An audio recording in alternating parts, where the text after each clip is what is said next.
I am back. Rudrance for Black and White Network. If you're new to the channel, hit subscribe, like, comment, share this bad boy out. So I've been vocal on this channel about the fact, unapologetically, grew up a fan of rap music. Did. I'm 47 years old. I came out. We were talking just yesterday, me and my lovely wife, Mrs. Rance, that all of you have seen in the chat.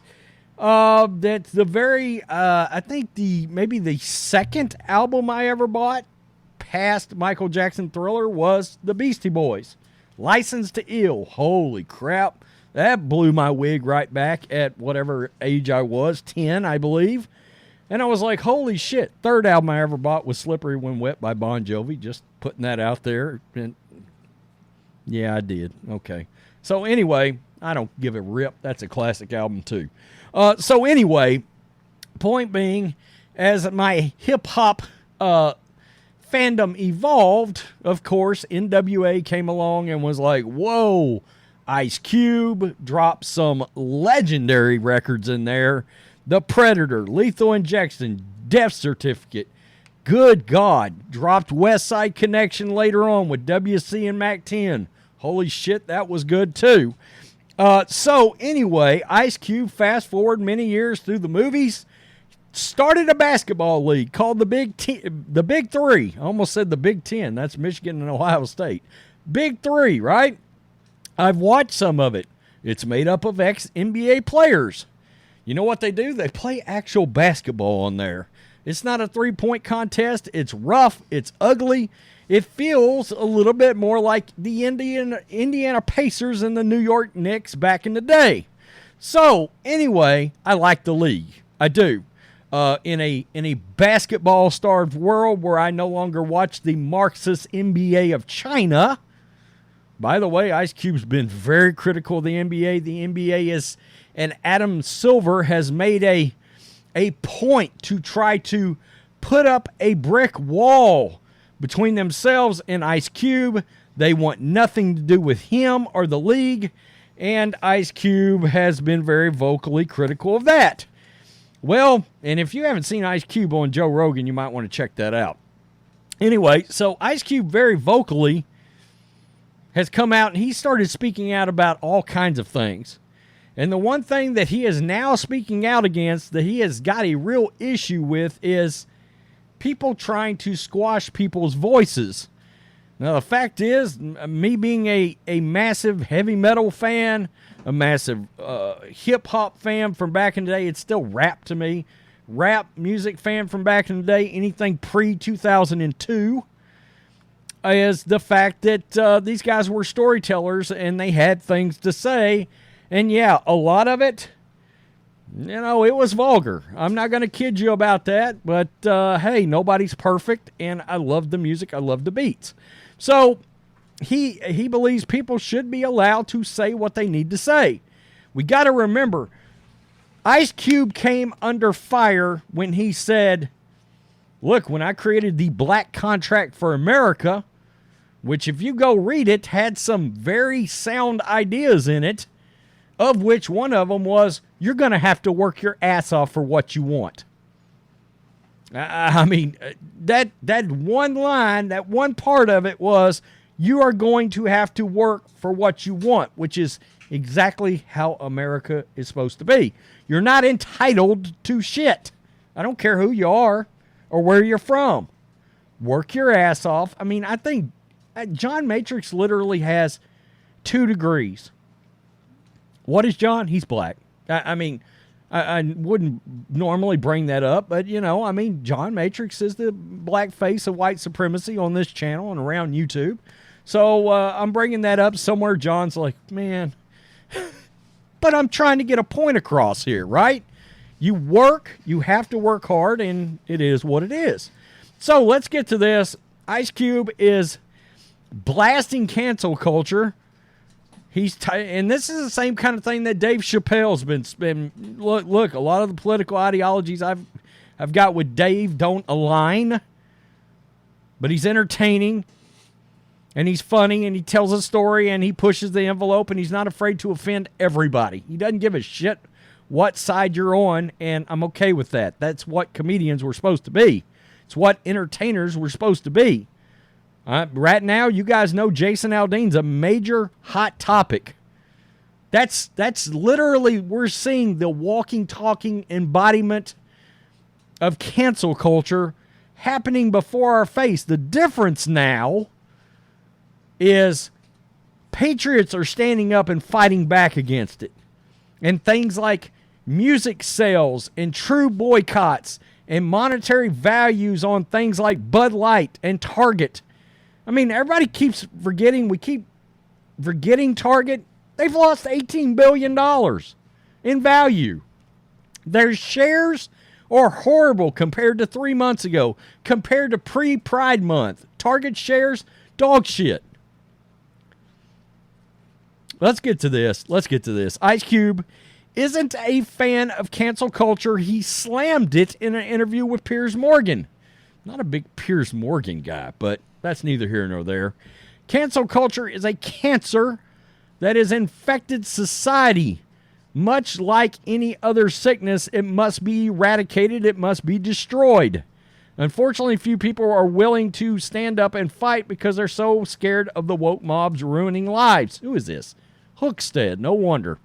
Those who do stand up and fight, like Outkick, gain a lot of support with every voice that joins in. The movement against cancel culture grows strong. Now you can add the famous rapper to the list. Quote, people are very polarized in all kinds of ways. People are afraid to speak out because of the cancel culture we have today. So I just think people are afraid. They're running to their corners, he said in an appearance on Piers Morgan Uncensored. The popular rapper also thinks people are scared to speak out because cancel culture rarely stops with just one person. Quote, it does behave like a cancer because it makes not only the person that's getting canceled, they're trying to shut them up, but anybody watching nowadays shut up because they say if it can happen to this guy, it can happen to me. The former NWA star explained, I believe there is, and we're seeing it with actors. We're starting to see more and more actors like Mark Wahlberg, Mel Gibson, and these guys. They're slowly trickling out and coming out and doing things like moving out of California. Dennis Quaid is part of that as well. And they're fed up. But slowly but surely, some people are coming out. But I believe a lot of people agree with what Ice Cube's got to say in entertainment. But they won't say anything because it means, in large part, your career may just be over. Like Thanos snapped out of existence. You know, the way you make your money is gone. They take away your livelihood. That's the problem. There's nothing worse than people trying to take away people's livelihoods, all right? How they make a living. But that's what they go after. You're talking about the woke mob picking up phones and dialing somebody's employer, the everyday person's employer. That does happen to people. And all of a sudden, a small business has gotten, 137 phone calls that all find out you're a bigot. Oh, my God, he's a bigot. He's probably not a bigot at all. I mean, what they said was just fine. But in today's climate, oh, my God, they're telling you you're a bigot. And some employer finds that out. They hear that over and over, and they go, look, I'm sorry, Charlie. We know you're not a bigot. But we can't have this heat on our business.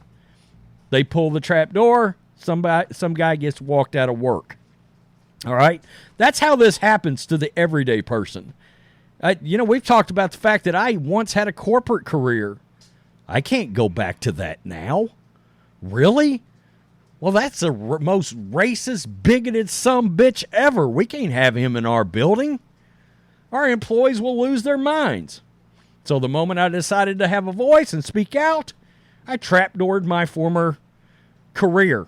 So, good God, please subscribe to all of our channels. He further added, so by smashing somebody who said something that you might not like and canceling them, it actually reverberates throughout the whole community. And everybody is now watching what they say all the time. Props to Ice Cube for standing up against the woke mob. You love to see it. As stated above, there's powers in numbers, and the more people speaking out against cancel culture, the better. We saw it against Dave Chappelle because they tried to... I mean, Megan Rapinoe is still running her mouth about Dave Chappelle right now. Cancel culture and the woke mob dig in their claws. Look no further than what happened to former Barstool employee Ben Mintz. He was fired because he was rapping a song and accidentally read the lyrics that contained a racial slur. It was a clear mistake. I will continue to say that, and this is another one. This is the announcer for the A's that got fired because of a miswording during a television show, and they let him go. So, anytime that one of these guys come out and they rail against cancel culture, I think we got to put a spotlight on it because there's so few willing to do it. I do think there is a movement against trying to cancel culture, but social media is the damn devil. I mean, let's be honest.